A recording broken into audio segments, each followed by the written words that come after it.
Thank you for your attention, which may be flagging by this time of the evening.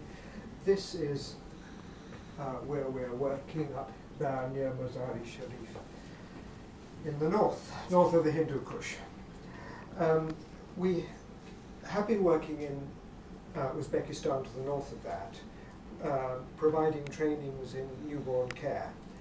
UNICEF disseminates them to the regions, and together we're getting newborn deaths down nationwide. Now it's down by 7,000 deaths per year on 4 years ago, which we have a part in, and which is a very fortunate position for a small NGO to be part in. But I never see the babies and mothers who benefit. So when an Afghan NGO invited us to increase the number of births in their rural health centres, I jumped at the opportunity to be working directly with villagers. Not me, of course, but through our local people. If you cross the river boundary from Uzbekistan, you enter a country where until recently people had mostly no access to healthcare.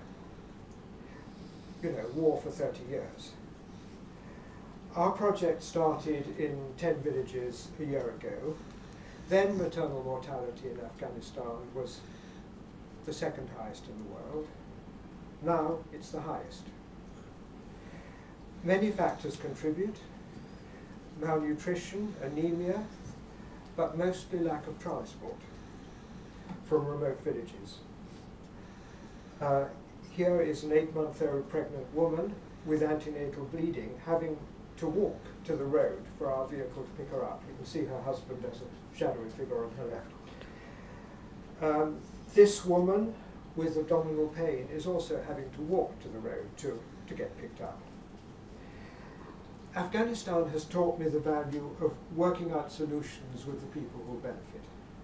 It's cheaper and much more likely to be sustained. This is men drawing a map of their village. Last year we took on 4 local, what we call facilitators, with support from TFN, who do the frontline work. They encouraged women to set up groups in each of 10 villages. Here they are discussing health problems and their solutions. And the little ones join in.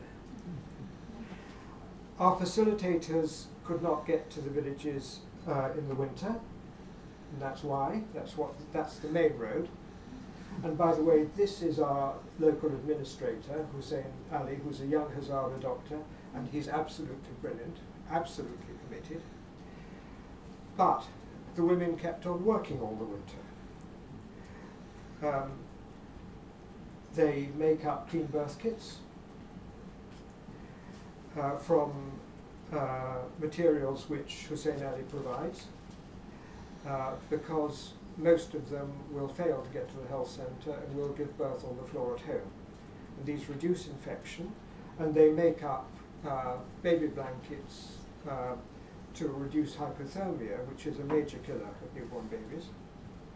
This is done making clean birth kits in the project's building, which was completed a year ago with TFN funding. Many village people are malnourished and they need livelihoods and money to buy essentials. A maternal death plunges a family into even more extreme poverty than before. And children left motherless are 10 times more likely to die in the first 2 years.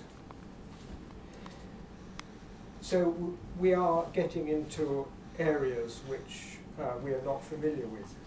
We're getting outside the, most of us come from healthcare professional fields, and we're getting outside that.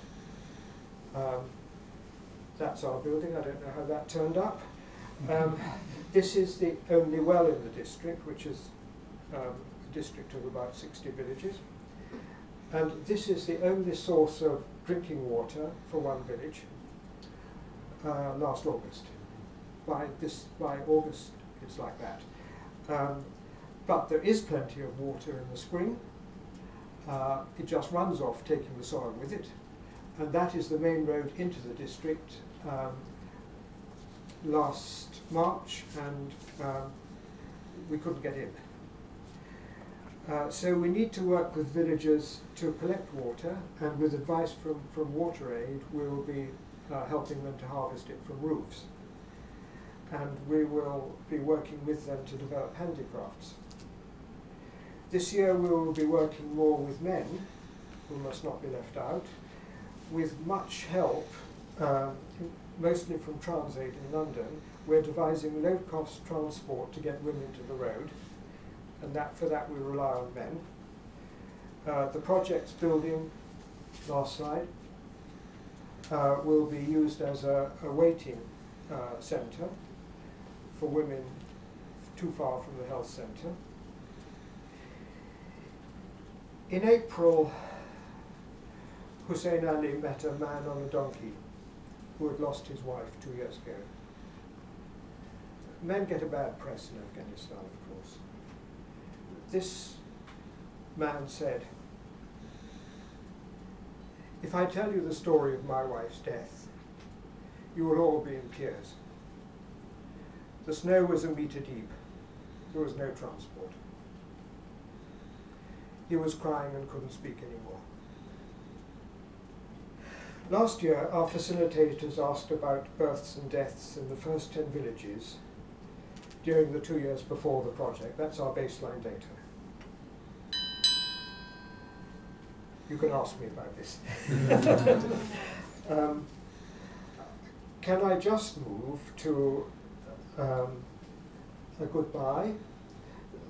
The man on the left is saying in the traditional Afghan way, thank you for our transport and driver for returning him and his wife from the hospital. Thank you for your attention.